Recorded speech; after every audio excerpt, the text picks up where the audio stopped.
The Sportscast, August 2nd, 2021. If you haven't yet, please subscribe in all our channels, YouTube, Periscope, Twitch.tv. And if you haven't yet, please subscribe in all our channels. And please leave a rating and review on Apple Podcast.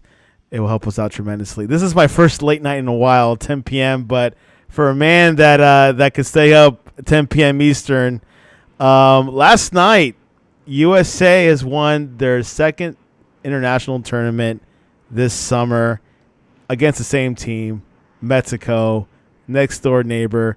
And join us all the way from Oregon State, Francisco Flores. Welcome back to the Sportscast. How's it going, Santiago? I'm feeling pretty good, man. I mean, I feel like a World Cup champ in a way. Like a World Cup champ. Yep, nice. I wish I could say the same about myself, but at the moment, not so much. But tomorrow, I think I'll feel better. I'm just getting that hangover, from I think did last night happen, So like last night, USA defeated Mexico 1-0. The goal happened almost at the end of the game. Goals by Miles Robinson from Orlando City scored a header from a free kick from Kellen Acosta. And most of the match was dominated by Mexico. Well, I would say the first half. Second half, the USA came back in, which is interesting because I saw this trend going when they played against Jamaica and Qatar. They score at towards the end of the game. So, anyways, just want to hear your summary of the match last night. Well, as far as Mexico, the first half was good. As far as the domination, of the game, the possession, the passing and whatnot. But I just felt that they should have had a goal, within the first 20 to 30 minutes of the game. And they were just doing too much to try to make, the goal look fancy or look just overall. They just looked like overconfident. And I just didn't like what I was seeing, a lot of back passing, I felt like there was a lot of opportunities to go forward, and instead of doing, taking a risk, putting that through ball to Funes Mori, maybe he could take, what was his name, Brian Sands, I think, or James Sands, sorry. He's like, give him a through ball, play a little bit risky, but they were just playing, I feel like too, they wanted to score in the same way that they've always scored. With crosses, as many crosses as possible into the box. Maybe, Funes Mori would get on the end of it. But I just felt like they weren't trying to risk too much, and they just wanted to dominate in the possession and the stats, which, I'm all for that, but you got to get the results. You got to get the goals. You got to get, one past the net. At least in the first half, I felt that there should have been at least one goal. They let the U.S. get back into it in the second half, and probably towards the 60th minute, I would say that more pressure was on Mexico to score than there was on the U.S. to hold off Mexico to score. And, I think that 65,000 fans in a packed stadium, and they're all yelling, and, they want the goal to go in, but in the end, I think there was a lot more pressure on Mexico to score, and it didn't happen. So yeah, very disappointed with the result, and we'll see where it goes from here. Gotta keep your chin up and keep your chest out, like I always say, and just take it on the chest like a man, because you can only blame the players. I feel like. The bench and whatnot, the fact that it wasn't the strongest bench, I feel like it could have been. You can blame it a little bit on the Olympics, 2 tournaments going on at the same time. But I don't think that should fall on Tata Martino. I think the 8 players that were in this squad that were from Europe, that should have been plenty to take on this US B-C squad. I'm still going to call it that. How much credit will you give to the U.S. goalkeeper Matt Turner of stopping Mexico? I'll give him a pretty good amount of credit. He definitely deserves a new contract. If his team hasn't already given one or is offering him one right now. Or go to Europe. Or even Europe, actually, it's not too bad of a time to do that. Obviously, right now, summer transfer window, so But he is a little bit on the older side, 27. So, but keepers do mature later on, so he does have that going for him. So maybe there's still a chance for him to be able to play in Europe. But here's the thing, because you're dealing with a Zack Steffen who's supposed to be the number one goalkeeper, but he's not getting playing time up in Manchester City. So what do you do there? Yeah. I mean, it's complicated, it's especially with the situation that he has, because is what he's picking up from being on the bench and being in practice and talking with Pep and whatnot, taking all that in, is that enough to say, is that equivalent or more to someone who's starting, maybe in the MLS, or even in Europe, in a different league? I'm sure that there's an example, but yeah, I don't know. I think it's super complicated, especially with the goalkeepers. That it's once you have your basically your starting kind of a captain role type of goalkeeper, I feel like it's very hard to take that position away from them. Especially Zack Steffen. I feel like no one is going to take that position, that starting role from him. It doesn't matter. You would think. Yeah, you would have to be starting in the Premier League probably to take him on, to even challenge his spot, because I don't think anybody's going to take it as of right now. Yeah. This squad, like you were saying, some people were saying B- squad, C squad. A couple players that stood out there are in the conversation to be in that starting lineup against Canada, which is in like 4 weeks, pretty much. Matt Turner, I would say for sure, with that conversation, in that conversation, Matthew Hopp in that conversation, and I would have said Daryl Dike a couple weeks ago, but I'm a little skeptical. What do you think about that guy? I mean, didn't really see a lot of him, but well, for me personally. But I do see a little bit of potential in there. I think there's definitely his athleticism, and I think is he center mid, or is he a winger? No, he's a striker. Daryl Dike. Yeah, he's a striker. He played for Birmingham City this past season. That's right. And then Orlando's keep him locked because they're not going to sell him for like $20 million. I'm not sure how much it is, but I think something like ridiculous like that. But some people, call him a project and whatnot. But he was going to be our next Altidore or something like that. But, Zardes might be our guy. Well, we'll see what happens. Anyways, this Mexican squad, Francisco, who do you like? Who do you think will continue to be starting? Do you think a Chicharito might be called up in September? Well, as far as Chicharito, I think he's been done at the national team. Are you sure? Yeah, I'm pretty sure he's done. Dude, he's scoring goals in LA. Yeah, but I don't think that's gonna matter, especially with Funes Mori. I think there's going to be other options, and Raul Jimenez coming back. I would rather take Raul Jimenez over Chicharito. But yeah, I don't think Chicharito would come back. But as far as this squad, I do think some of the more senior players.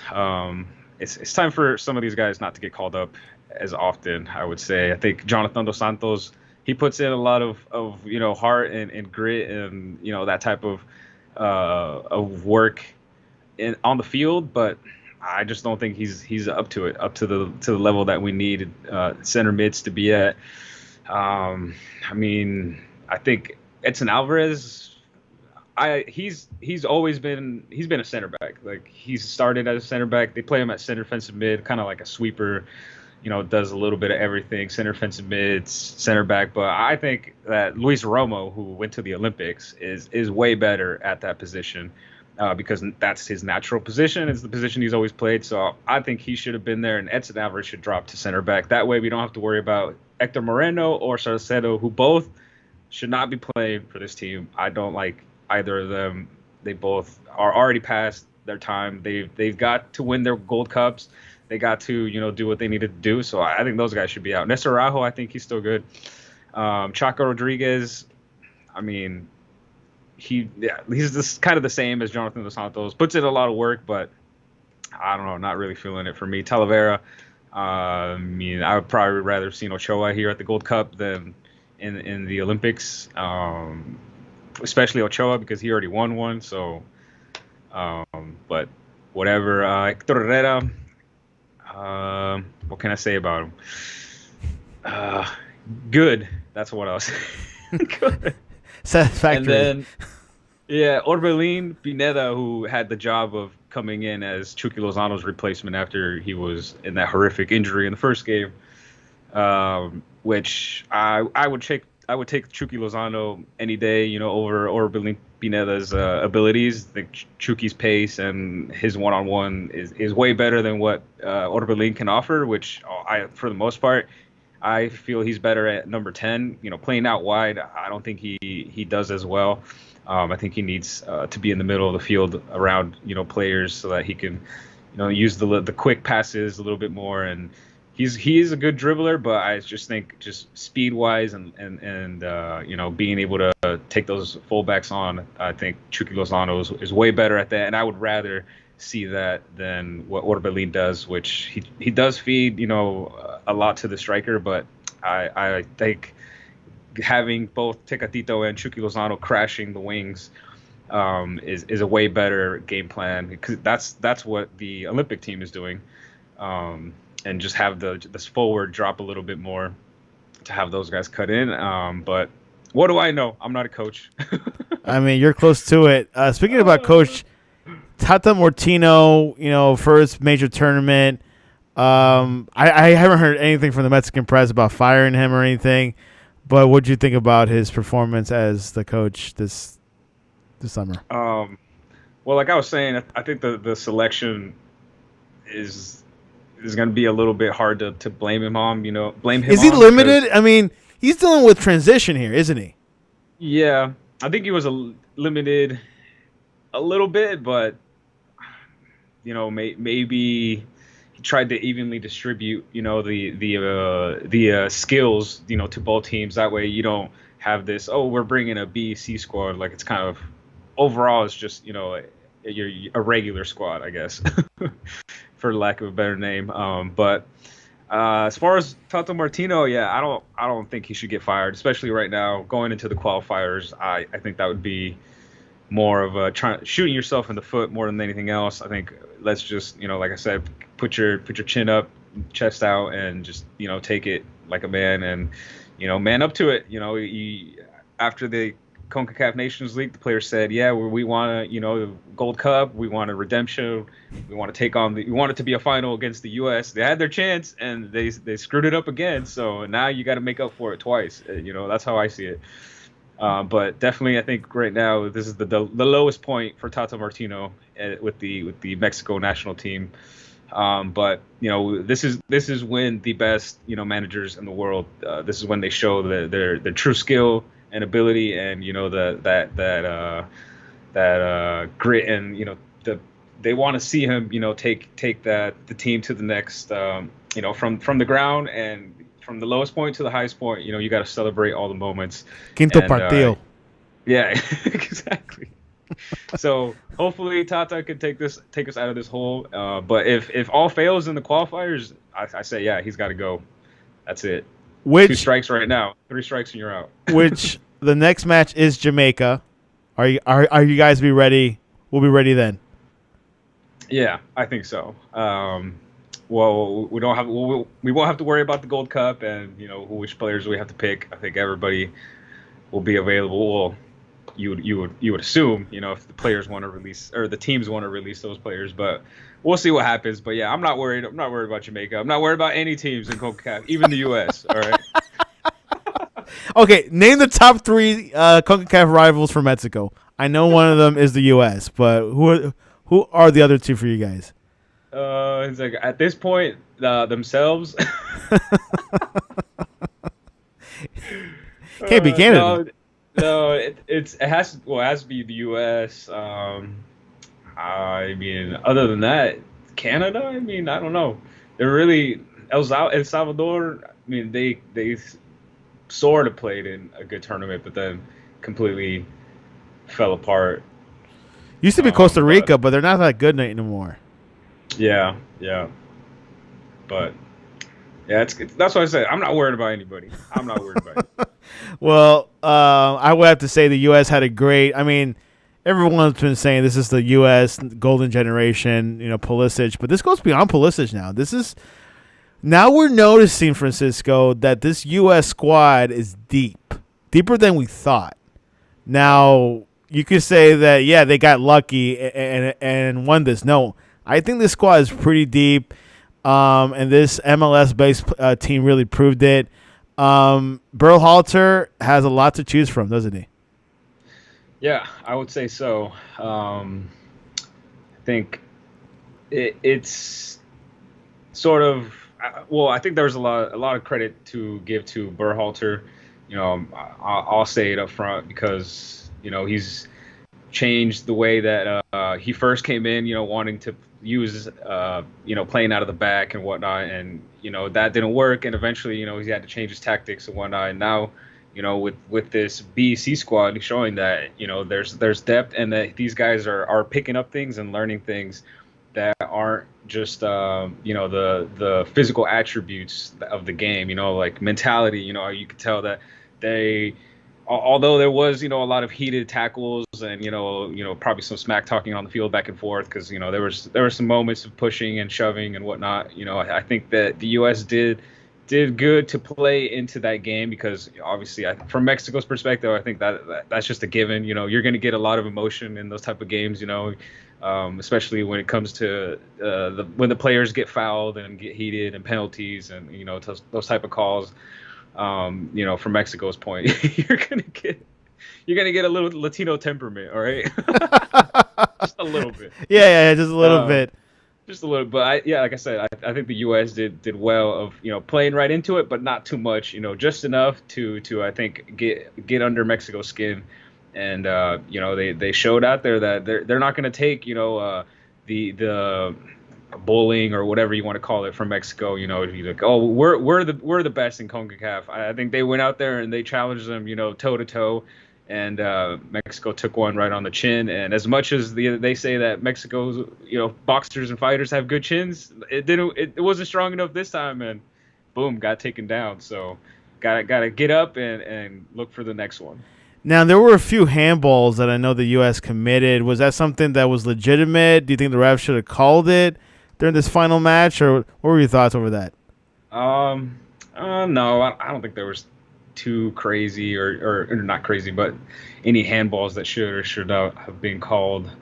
As far as the refereeing, I do think the ref got a little bit out of control with the fouls. I think he should have let the game flow a little bit more. He was basically calling every type of contact on the field. I don't remember how many fouls there were just at the end of the 90th, not even after that. I think there was 30 plus fouls overall from both teams that were called. So I think he should have let the game flow a little bit more. There was a lot of aggressiveness on the field, but I think as far as the handballs, that was good. I had more of a problem with how many times he was blowing his whistle. I was like, dang, this guy, he needs to chill. He needs to chill with that and let the players play a little bit more. But other than that, I have no complaints. Maybe he waited a little bit too long to bust out some yellow cards, but nothing too crazy happened as far as punches or red cards that needed to be handed out. I mean, Hector Herrera kicking who was it, Acosta in the head. It wasn't kicking. It was just more he was already in the air. What was he supposed to do? Yeah. But. Also, if you notice the goal by Mal Robinson, his shoulder was a little bit offside. Like the play could have been offside if it was played in the Premier League. Not sure if you saw that. Yeah. I mean, there was a little bit of leaning, but I mean, I think I saw the replay like one time on live, as it was happening. And with VAR, everybody's going to use it differently and apply it differently, which I don't understand why that happens. Every league is going to have a different, circumstance, or it can only be applied under certain situations, or, like, to me, it's just too much. Interpretation, too many rules. Yeah. Yeah, like it's too much. It leaves too much openness to interpret the rule however you want, or however that VAR referee wants, I guess. But I do think there should be a little bit more, with how at what at, it was 117th minute when they scored, so I do think they should have looked at it a little bit more. Maybe replayed it 2 or 3 times, but But shoulder. every goal then it gets checked by into the VAR. whole. Every goal is checked by VAR. But. Yeah, yeah, that's true. But then it's gonna just get into the argument of where's the arm and where's the cutoff? And is that a body part that he could have used? Like it'll Very just go Premier on League. forever and ever. Yeah, exactly. Very Premier League. Well, anyways, that was the champions. USA won their 7th Gold Cup. Mexico has 9, so Mexico is still ahead. And USA before that match, only has defeated Mexico twice in the Gold Cup finale. So, Yep. Pretty crazy stats. But hey, this is a rivalry that everyone want to see. This, like this championship game, they want to see USA versus Mexico. Previously, a couple of years ago, was like Jamaica went twice in a row, and then, but typically it's been USA. Mexico and Canada has won this tournament. I don't think Costa Rica has, but I consider this like the Gold Cup is a must-win for the U.S. That's how I view it. Well, yeah, I mean, from Mexico's perspective, it was definitely a do or die or win at all costs, especially coming off that CONCACAF Nations League final loss. Like, I thought that was it's even worse now because, like I said, lost to a B or C squad. Yeah, exactly. Now, the very next match for USA Mexico will be in November in Cincinnati. Will not be in Columbus, the traditional one where US scores 2-0 or 2-0. What do you think about Cincinnati as the new venue for USA Mexico? I mean, I can see why they're doing it to promote the stadium or one of the newest teams in the MLS, but I mean it's not that big, right? It's like 30, 20. Like, what's the capacity on I think 25. Sure. 25, like thousand. I guess. I think. Yeah, it's small, but it looks very nice though. Yeah, it's like one of the newest ones, but I mean, sure, I'll take it. It doesn't matter where. There's going to be a majority of Mexico fans there anyways. No, it's true. It's kind of hard. Like Columbus, it was borderline. Like it was getting more Mexican throughout the years a little bit. So yeah. It's kind of like it's hard to host these. I mean, if you put it in Texas, forget about it. Yeah, California, forget about it. Now Phoenix, I mean, even like Atlanta. Yep. Exactly. Nowhere safe for the U.S. Nowhere safe. I mean, well, we'll see what happens. Till November, USA versus Canada. What do you think about that Canadian team? I think they had a good turnout this past tournament. I mean, Canada might be a good force in the future. Might qualify to the World Cup, possibly. Yep, I think they're overhyped still a little bit, but I wouldn't say that that's like a bad thing. I would just say that from this tournament specifically, I kind of expected a little bit more from them. But what are you going to do when you're going up against Mexico? Awesome. They didn't have, I guess Alphonso Davies or, whatever, which to me that he wouldn't have made any difference. But yeah, I guess I expected a little bit more from them. Who is your favorite Mexican American player? Herculez Gomez or Jose Francisco Torres? Not Herculez Gomez. Why? I don't know. I just never liked his analysis or anything. Talk smack on Mexico a lot? Yeah, he does. Okay. Jose Francisco Flores. I can't name a third one because I don't remember. Well, there's probably. Oh wait, that tall left wing defender. I forgot his name. He played for the U.S. like 6 years ago. He was like a left wing back or something like that, like a left wing defender. But I gotta look at him up. But I guess Mexico didn't really want him if they was playing for the U.S. Nope. But anyways, what was that? Oh, it's just I remember I was telling Drew at the end of the podcast. I was like, oh yeah, well thanks for Efrain Alvarez. I'm like, I guess we should say thanks for him because he picked Mexico over U.S. just Oh, recently really? before this tournament. Oh, Yep. wow. He got a chance in as a sub in the first game, didn't do anything, and then ever since then Pizarro went in as the first sub, who's garbage in my opinion. He's MLS now, so anybody who plays in MLS should not be playing in the first team of Mexico. That's just my opinion. That's the thing, man. That's the thing. And I'm telling you, the Chicharito thing, I would not ignore him. I definitely would take a look at it a little closer. But Are you trying to sabotage the team, Santiago? I think I know what you're trying to do. no, it's a benefit. That guy can score still. you know. Anyways, before we go, any news on Mbappe to Real Madrid? What have you heard lately? Well, I think with this Varane sale to Manchester United, I will fund, I think, what's left of the money for a deal. I think it's coming. I think it's cooking up. It's here. It's in the works. But I think it's just gonna have to. The price is gonna have to be 150, like something crazy, because that's the only way PSG will let him go. I don't think they're not gonna. Obviously, they don't want to sell him. I think that's been their stance, and I mean, I don't blame them for that. Best player and best young player in the world, at least.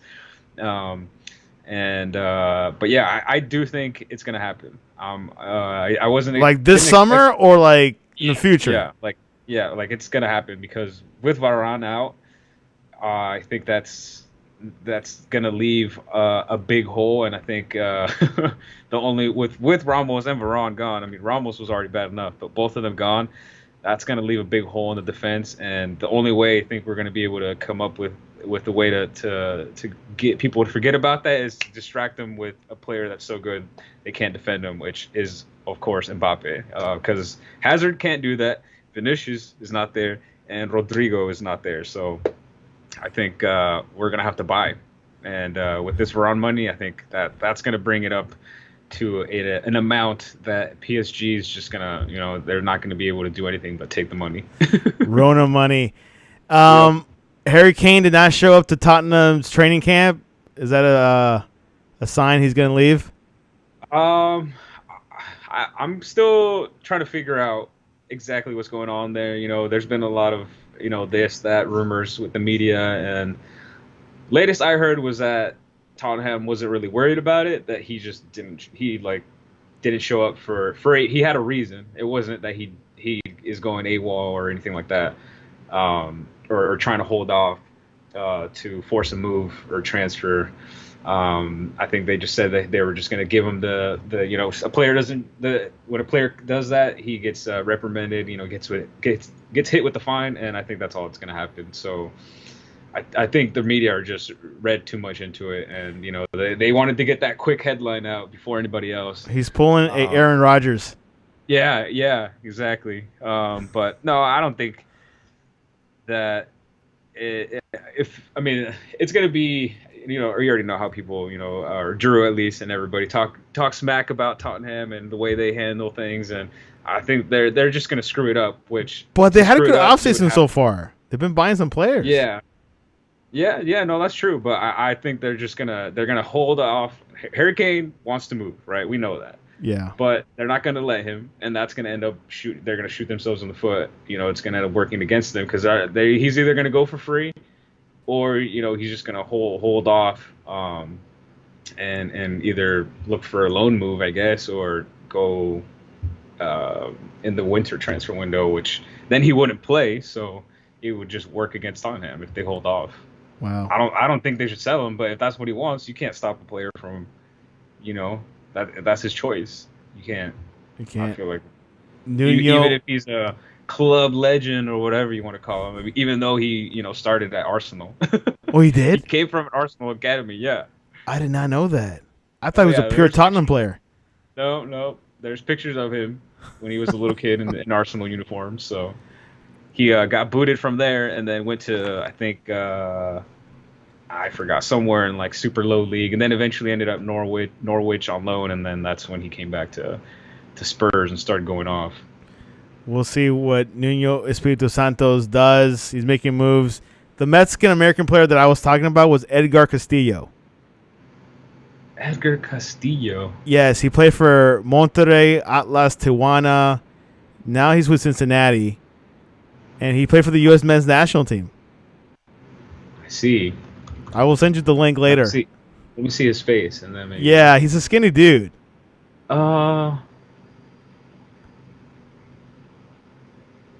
guess. Yeah.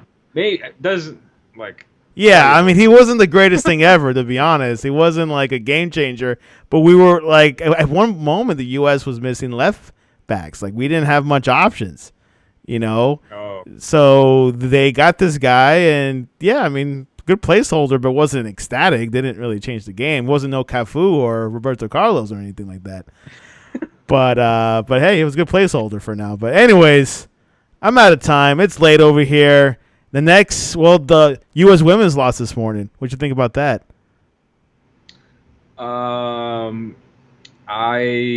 They lost, all right, and you know all of the social justice and all the stuff that they're doing, you know, it came back to bite you in the butt. That's all I'm gonna say. Exactly, and yeah, this is interesting because U.S. women's are expected to win the Olympics and the World Cups, but they didn't do it this time.